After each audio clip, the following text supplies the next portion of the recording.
પૃથ્વી પોતાની ધરી પર 24 કલાકમાં એક ચક્કર પૂરું કરે છે, જેને કારણે ધરતી પર દિવસ અને રાત થાય છે. સામાન્ય રીતે 12 કલાકનો દિવસ અને 12 કલાકની રાત હોય છે.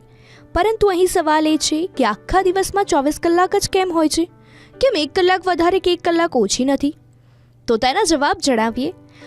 બેબીલોનિયન સભ્યતામાં 60 મિનિટની 1 કલાક અને 24 કલાકનો દિવસ હતો. તેની સામે રોમન સામ્રાજ્યએ 60 સેકન્ડની 1 મિનિટ અને 60 મિનિટની 1 કલાક માની હતી. એવામાં 24 કલાકનો સમય સૂર્યોદય, સૂર્યાસ્ત અને તારાઓની ગતિ પર આધારિત છે. 24 કલાકનો સમય દિવસના 12 કલાક અને રાત્રિના 12 કલાકને સમાનરૂપે વિભાજિત કરે છે.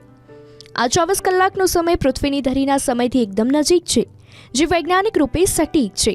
આ ઉપરાંત 24 એક સંખ્યાત્મક રૂપે સુવિધાજનક છે, કારણ કે 2, 3, 4, 6, 8 અને 12 સાથે વિભાજિત કરી શકાય છે. આમ જોઈએ તો 24 કલાકનો સમય દુનિયાભરમાં માનવામાં આવે છે, જેનાથી સમય માપન સરળ બની જાય છે. જો કે કેટલાક દેશોમાં હાલમાં પણ 12 કલાકની સમય પ્રણાલીનો ઉપયોગ કરવામાં આવે છે.